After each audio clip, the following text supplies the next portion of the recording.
Hello, I'm Dr. Azam Garaman.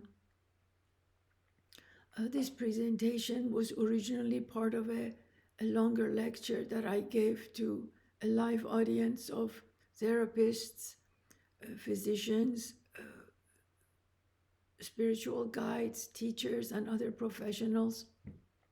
Later, I was asked to record it so that people could listen to it at their leisure. And given the nature of this talk, I think it would be better if you could listen to it as a whole, kind of like the way you listen to a piece of music. You let the whole experience wash over you and take you on a journey, and then it brings you back. It's a different way of hearing something than evaluating each statement separately and critically. How to die well. In a nutshell, this talk is about our relationship to death and our assumptions about death. We all have one. We may not be conscious of it, but we all have one. And actually, it affects very much how we live our life, how we spend time with each other, how we relate to each other, to our community, what we eat, how we treat illnesses, how we spend our money. Just about everything that we do, in a way, might be built on the unconscious assumptions we have about death and dying. Yes, we all know we die, but rarely do we reflect on how to die well. There's this story of a farmer whose horse dies, and he's sitting on the side of the road next to the body of his dead horse, and a friend comes by and says, "What are you doing?" He says, "I'm thinking. The legs are here, the head is here, the tail is here, but where is the horse that carried my load?" See, what the horseman is asking is, who animates the world? How is it that 1 minute our blood is flowing and we're breathing, and that another minute we're gone? Life is gone. How does that happen?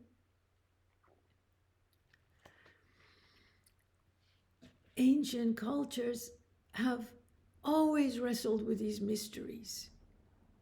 In a way, they've had longer time to think about such things, longer, than our culture, which is 250 years old. So in a way, they've had a larger collection of dreams and symbols that they have left for us. And by ancient, I don't mean a country that's east or west on a map today. I mean a layer of the unconscious that is available to all of us, a treasure that they have left for all of us.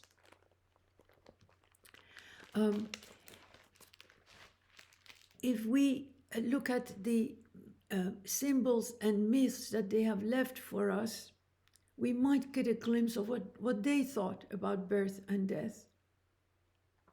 See, myth is not a stupid thing that these people did because they did not know any better. Sometimes we say, "Oh, no, this is not true, it's a myth," as if myth is the opposite of truth. That's not so. A myth is an attempt, a story that we create to explain something for which we do not know an answer. It's a mystery. In a way, myth is a precursor to today's science. For example, let's say as I'm talking with you, say there are other people in the room, and we hear a large, a big boom, an explosion. We'll all be startled and say, "Well, what was that?" Maybe there was a gunfire. Maybe a car hit a pole. Maybe a transformer blew up. You see, we're engaged in what's called myth making, trying to come up with an answer for something. And then someone, let's say, says, oh no, that's not how a gunshot sounds. And another one says, no, that didn't sound like a transformer blew up either. See, the myth is evolving. And then, let's say a second later, we see this black smoke go up into the sky. And someone in the room says, oh, I know, there is a tire store down the street. I bet that's what's burning. You see how the myth begins to evolve.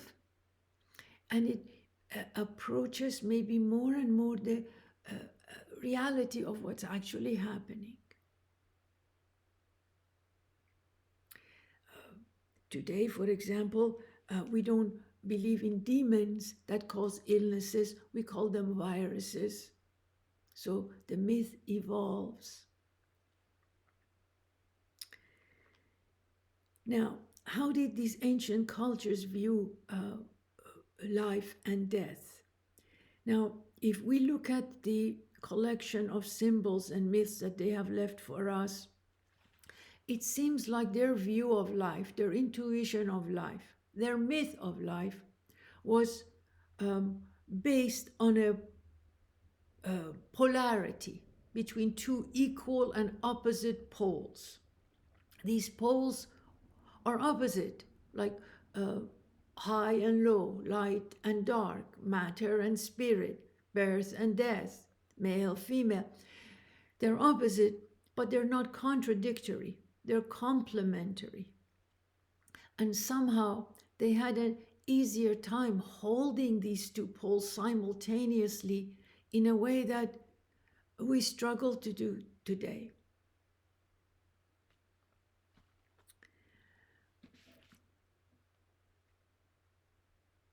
What does it mean to hold these two poles simultaneously? Let me give you an example. Let's take light and dark. Now, I can understand that, well, I've been told there are stars in the sky, but I couldn't see them during the day. I had to wait till night when it's dark. And then the same star that has been there all along becomes visible to me. It's actually because of the darkness around it and the contrast that I can see the light of this star. I can understand that the light and darkness coexist. I could even understand the male-female polarity, that I am predominantly biologically female, but I have recessed male qualities. I can understand that. I could wrap my head around that. But for the life of me, I really could not understand how birth and death could be poles that I could experience simultaneously. If I'm alive, then I'm not dead. If I'm dead, then I'm not alive. How can I be both at the same time? I just couldn't figure that out. And the stories that, some religions or philosophies gave, I just could not, it didn't work for me. So, like this sound of explosion, I had to find my own explanation, my own myth for this riddle of birth and death. Then I had an experience that helped me. 20-some years ago, when my daughter Roshan was 4 years old, I'd brought her home from preschool, and I was cutting up fruit in the kitchen for her to give it to her as snack. And she was sitting on the love seat and bouncing her bottom and sucking on a lollipop from Halloween. And then she says, "Mommy, I had a dream last night that I was in your tummy and you and I were one. And then I popped out of your tummy. And I know that's when you thought I was born, but actually, that's when I died. I put the knife down and very casually I went and sat on the carpet next to her sofa. And I said, honey, say that again. And she repeated it verbatim. But the second time, just when she said, but actually, that's when I died, she stuck her tongue out and said, is my tongue purple? You see, the veil dropped. And the window that had opened for just a few seconds closed again. But during that time interval, and with her gift of language, she was able to convey an experience and verbalize it. She gave me a gift that I would not be privy to otherwise. I have meditated on this dream for years. She's saying, Mom, what to you was a birth, to me was a death. See, what she's describing is the center. She's describing a center. Here, I'm showing this with my index finger and thumb. She's describing a center where these two opposite poles are still not separated yet. And the moment these two poles begin to separate, life as we know begins to flow. Time and space are introduced. And then these poles expand and contract, as I described before. And life is maintained partly because of the slight imbalance between these two poles. Now, in my view, this expansion and contraction can happen many, many times during the day, like a heartbeat, thousands of times. Or several hours can go in between, like sunrise and sunset. But we don't panic and say, oh my God, the sun has died, we'll never see that again. No, we know it will emerge again because we have seen it. But when this expansion and contraction applies to birth and death, or birth and death, because we have not experienced that, we seem to view it as two ends of a long stick, like two ends of a long stick, beginning and an end, birth and death, with nothing here and nothing here. And we don't view it as a part of a rhythm and a cycle.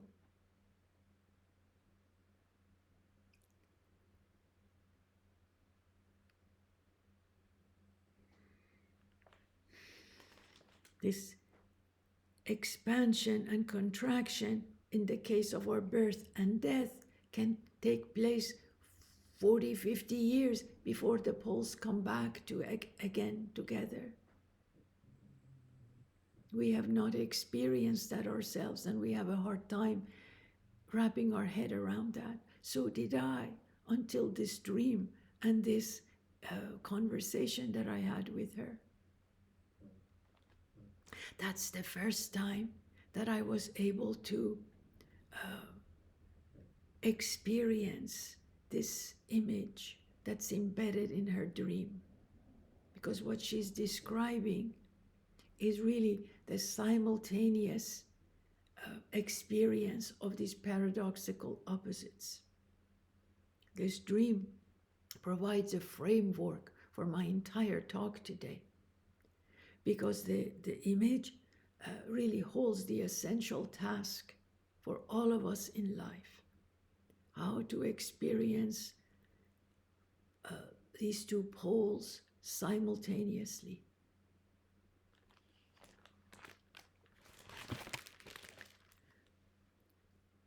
Now, in my understanding, many European languages do not have a word for this center. This center that represents the oneness of two. See, it's not two yet, it's not one either, it's the oneness of two. This is a very difficult concept to grasp, but we've got to try. Ancient cultures, some of them have a word for this center, like Tao, Atman, Mazda, or Jung calls it self with capital S. But still, it's an unknowable, ineffable center. We can have a word for it, but we still don't know what it is. Unknowable. But not having a word for it further handicaps us because it impedes the consciousness to come in. In a way, you could say that a plant or an animal, they're already in tune with the harmony of life and or already then have achieved Tao. You know, plants and animals are very pious. They really don't violate laws of nature. So does that mean that we should copy them and live our life entirely based on instinct, you know, like a wolf or a bunny? No, that's not ideal for us. Somehow we humans apparently must develop consciousness, enhanced consciousness, and live in nature with that enhanced consciousness, and not just like an animal entirely based on instinct and completely unconsciously.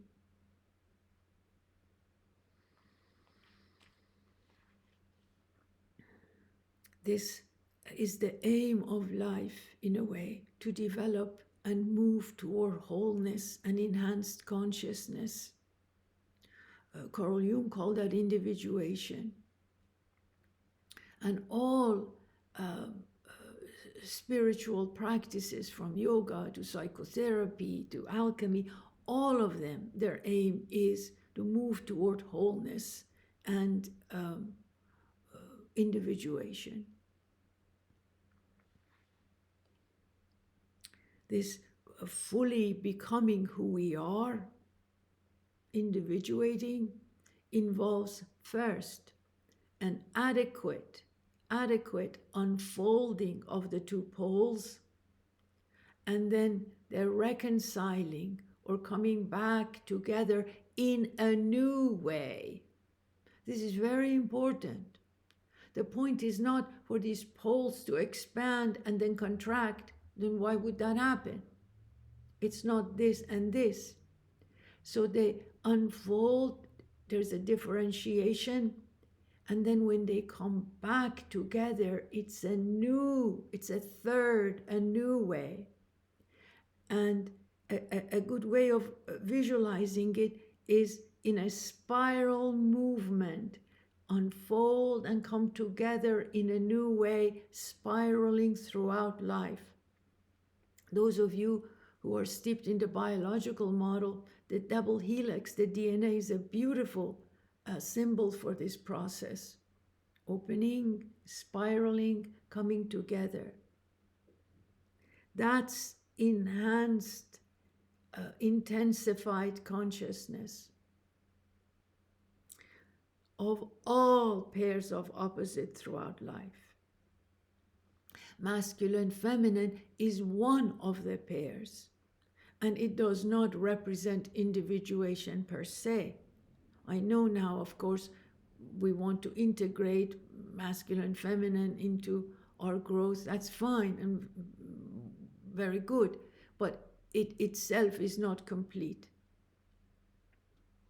But because masculine, feminine is probably the first pair of opposite that a human being experiences, it becomes the prototype of how we experience other pairs of opposites. I will say a lot more about that in another video.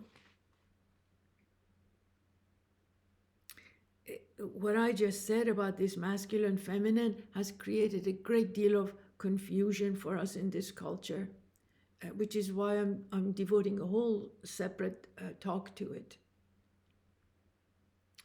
Now, what life demands of us in different stages of life are different. Childhood, youth, middle age, and old age. And if we know what these demands and tasks are, we can prepare for them and lean into them rather than avoid them or try to prolong the previous stage into another stage. I think you all know that the physical arc of life at some point begins to reverse. You know, we're not the young chick or the young buck that we used to be. Everybody sees that. But there's also a psychological curve of life. When does that begin? Like, when is the second half of life? Is it 40s? Is it 50s? I'm talking about the psychological arc of life now. It's not really a specific age. Sometimes it happens when a shift occurs and we become aware of our mortality, not just intellectually, but we realize, whoa, less is left ahead than we have left behind us. For some, it's when they become a parent. For some, it's when they lose a parent. For some, it may be a life event. Sometimes life throws us in a hole and we struggle to get out. This could come from within or from without. It could be an unexpected severe illness, or it could be a divorce, loss of a home, for some even retirement. But we really struggle to get out of this hole. And all of our tools and tricks that we have tried in the past, they don't work. We can't blow this darkness away. We really feel stuck. We feel small, weak, impotent, embarrassed even, sometimes humiliated, because we can't solve this ourselves. It's almost always this experience is a defeat for the ego. It's a form of death. We feel alone, lost. Let me pause here. Think about this. Can you recall an event when life threw you off the road? Maybe you're going through one right now, or you have gone through one.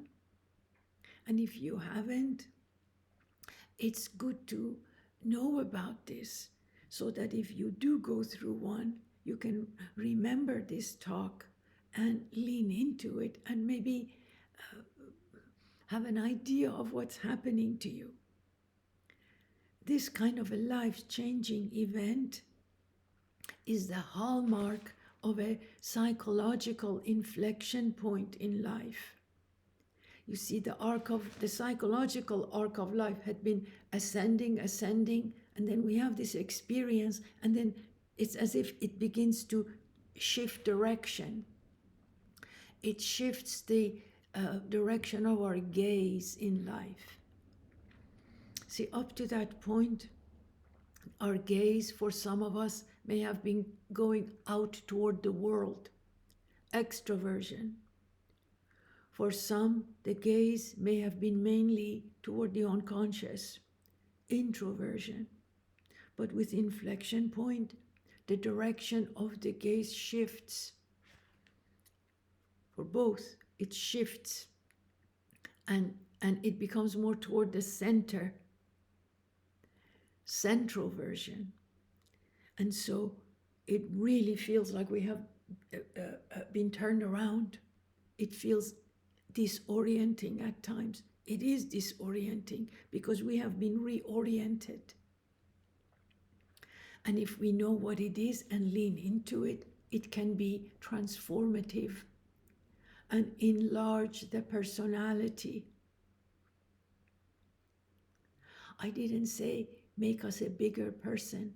I said it can enlarge our personality. That means I become aware of something about myself that I had not been aware before.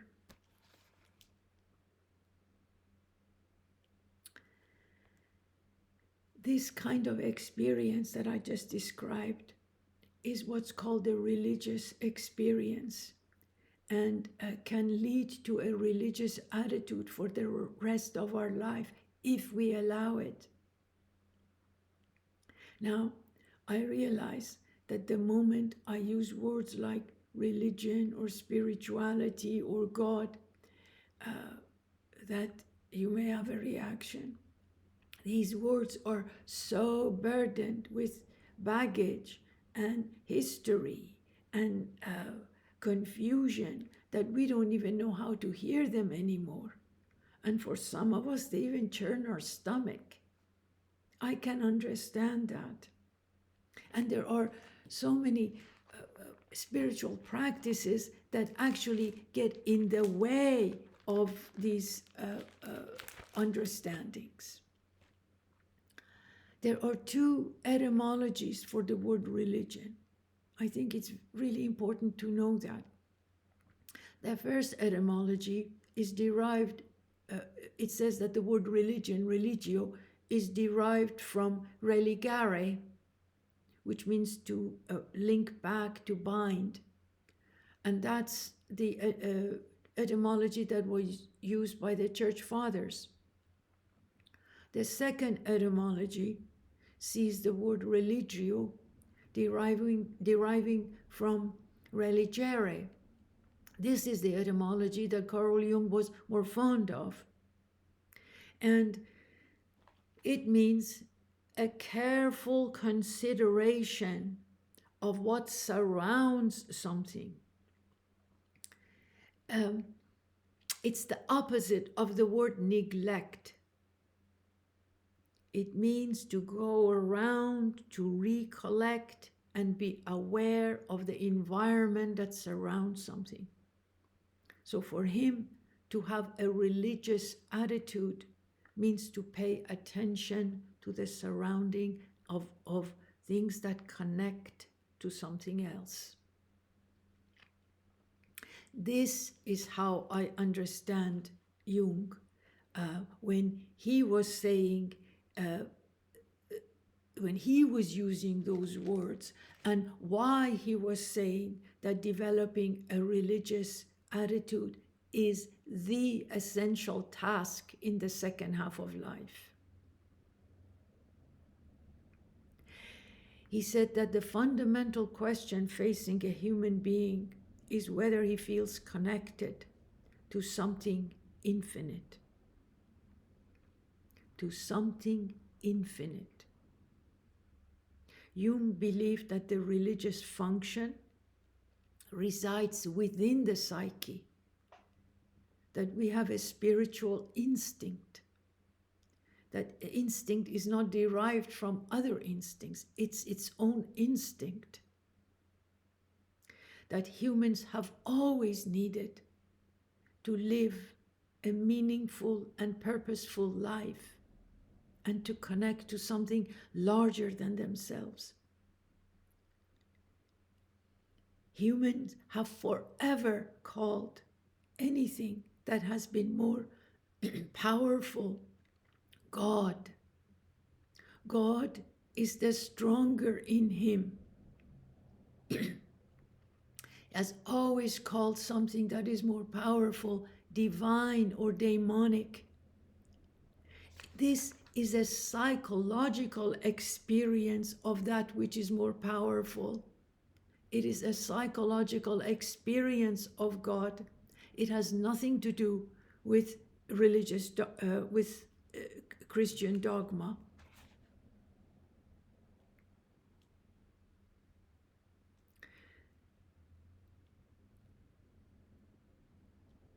Sometimes we put our head on the pillow at night, and secretly and quietly we feel disconnected. We feel alone. We feel scared. Even though many of us have raised a family, paid the mortgage, funded the retirement, all those are check, check, check, check.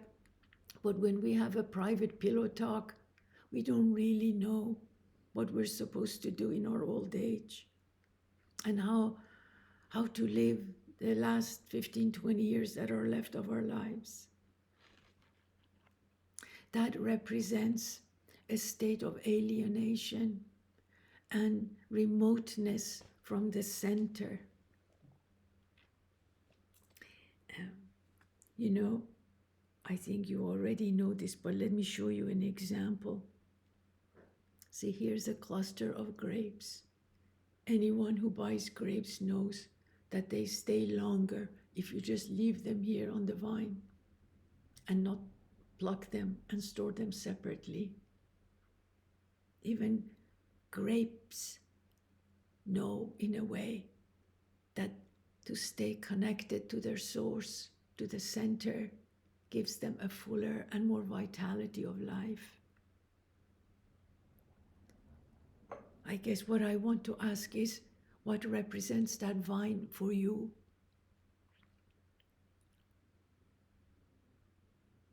What is that infinite that you seek to find a relationship with? See, when Christ says, I am the vine, for a person who is really deeply connected to the Christian myth, that says something, but it may not speak to all of us. But it is our task, it is very much our task to know what that vine is and what that center is for us and how to find a connection to it. Something infinite and eternal.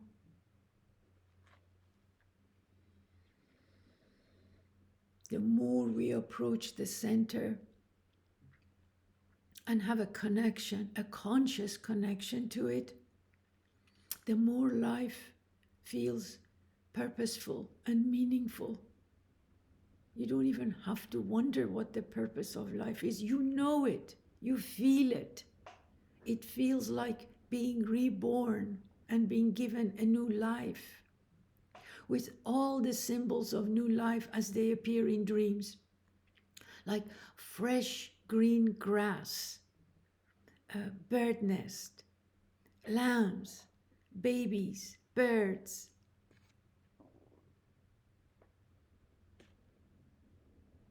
egg. I believe it is this yearning for a new life and rebirth, symbolic rebirth, that lurks behind many of our habits that unfortunately have become destructive today, like addictions to food or alcohol or other drugs, or even some suicidal thoughts. Now, addictions and suicidal ideations are very complex and multifaceted. But for some, they represent a longing for rebirth, a death and a rebirth. But our attempts fail, they get aborted because we do it unconsciously.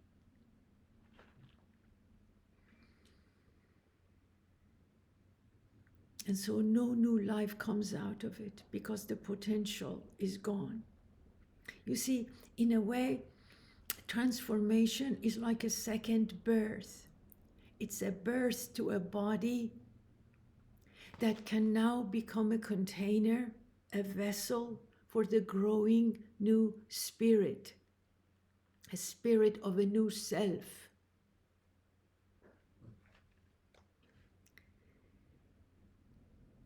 The problem is so many of us want this body to last forever and be immortal. No, this flesh will decay and go away. This cannot last forever. That's why in all birth, rebirth symbolism, in all transformational practices, yoga, as I said, alchemy, spiritual teachings, all have been about creating a new body, diamond body, sometimes it's called, a body that is connected to something eternal and infinite. Humans have always wanted to reassure themselves that something of them will survive after death. It's frightening in a way to think that there will be nothing of us. How would you feel if you lived in a house and you knew within a week it will really crumble? You would feel very scared. So the idea in a way is, if I can find a connection to something eternal and infinite, if I have a relation to that, then maybe a part of me will be infinite and eternal. That's the whole idea behind transformation, birth and rebirth.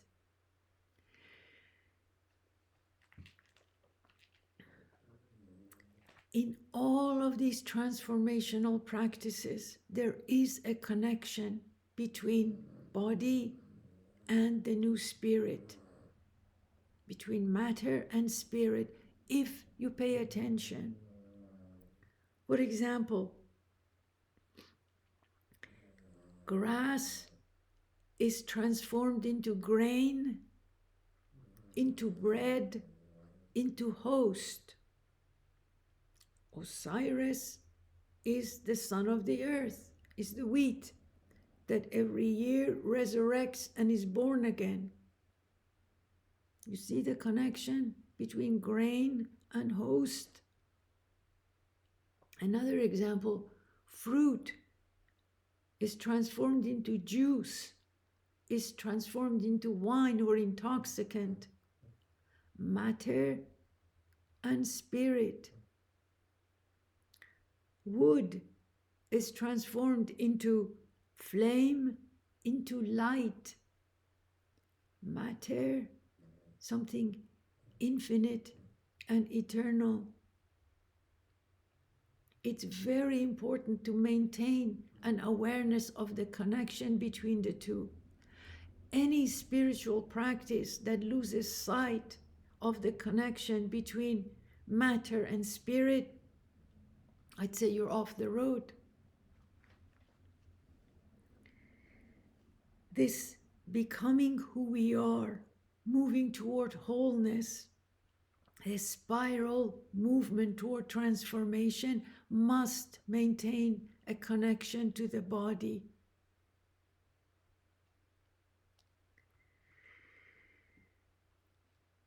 Here is a relevant quote from Jung. It's from one of his letters. Now, keep in mind, when he says God, he means a psychological experience of God. He knows nothing about the metaphysical God. This is a psychological experience of God that is directly accessible to us. God wants to be born in the flame of man's consciousness, leaping ever higher. And what if this has no roots in the earth?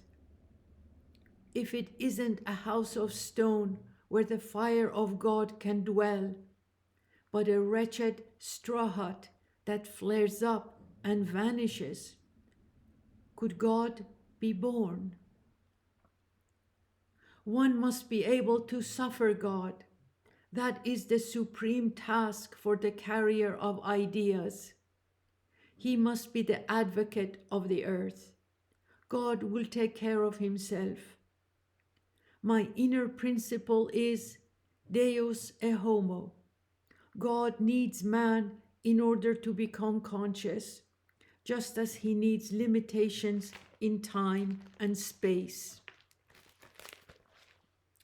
Let us therefore be for him limitations in time and space, an earthly tabernacle.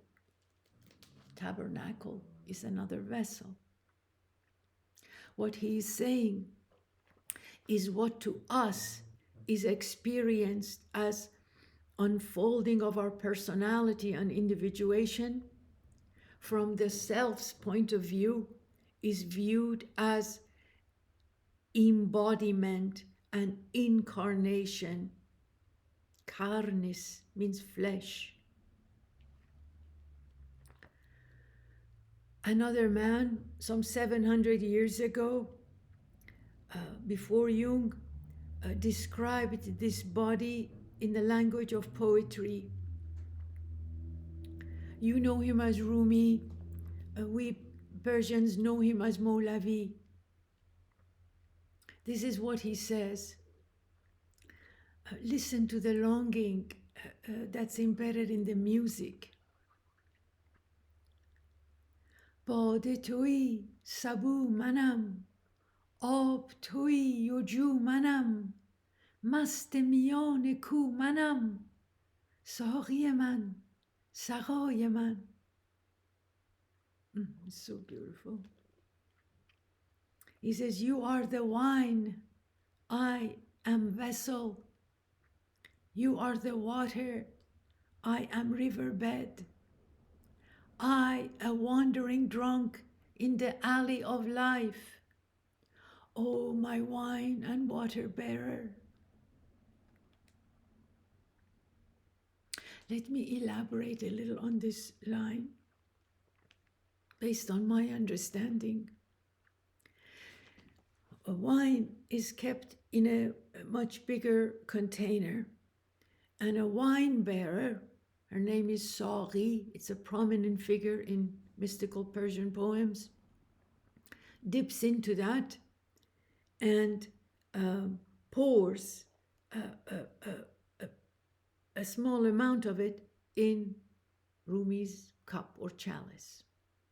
So the idea is that that becomes his psychological destiny, that he has to drink, embody, and live throughout his lifespan, accept and embody. So the Saqi connects him to an eternal source, an infinite source of consciousness, of which wine is a symbol of. I, a drunk in the alley of life, the narrow path of life. Based on my understanding, narrow means surrounded by two walls. To me, I think they represent time and space, dimensions. All of this in one line. You see, as important as the body is in this process of transformation, you can see how difficult our path has become when we, for men and women, live in a body that has become demonized, marginalized in all patriarchal cultures across the world. And we're not done.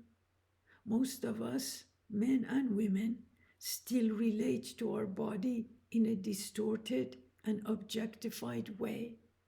We punish it for not maintaining an erection as long, for breasts that are beginning to sag, for hairline that's receding, for memory that's not as sharp, for eyes that don't see as well, for ears that don't hear as well anymore, or eyes don't see as well in the dark. You name it. We need to reclaim the body as a sacred vessel, but do it without worshiping it and creating an idol out of it.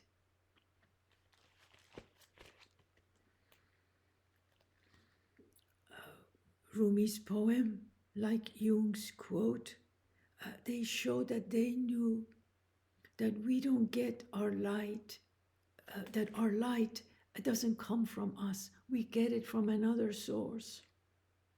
Really, we didn't grow our teeth. We don't beat our heart. We can't even stop breathing, even if we want to. It's like Eckhart saying, my me is God. Some theologians hate to hear that. It is true, we get our light from another source, but it is still essential for me to maintain the integrity of this I. It's the only I have. And it is essential that throughout at least the first half of life, I develop a resilient ego so that when I come to the inflection point, it is resilient enough to tolerate being turned around and face the center without disintegrating and falling apart. This is very important, to develop a resilient ego, to then have the humility to realize that it is not the God of its universe.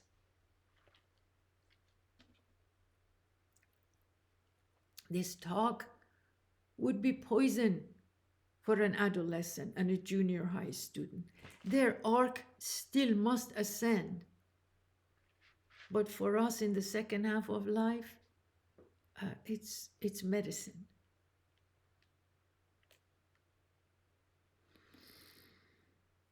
So this center, this paradoxical center, call it Tao, call it Mazda, call it Atman, call it a self, it is a paradoxical union of opposites, of all opposites.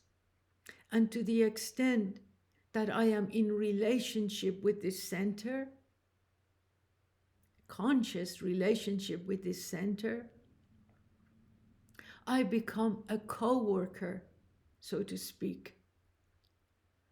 And to the extent that I'm able to carry the opposites, paradoxical opposites within me, and contain and hold on to the tension of the opposites within me, then I become a partner and a co-worker of God.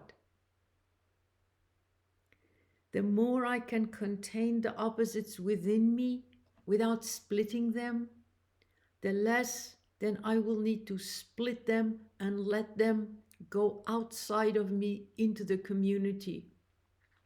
The conflict stays within me. Holding the tension is not the same as compromise. Remember, it means holding the tension until a third emerges. That's crucifying. It's very difficult to do, very difficult. But time has come for each of us to hold that within and not spill it outside of us and unleash all kinds of psychological viruses to the environment. Tolerating the opposite pole within me, spirit, matter, good, evil, masculine, feminine, high, low, all opposites, love, hate. Reconciling the opposites throughout life represents a life well lived. And in a way, it is a preparation for death. It's a preparation for dying well. You know, these days, I don't really think of birth and death as two separate events anymore. Here's a little apple. A few weeks ago, this was a little apple blossom on the tree. Then it became a tiny little green thing. And then it became a small apple, and then this. It's very difficult to know when the birth of an apple is and when the death is. If I hadn't picked it, it would ripen and fall and become part of the soil and enter a bigger cycle.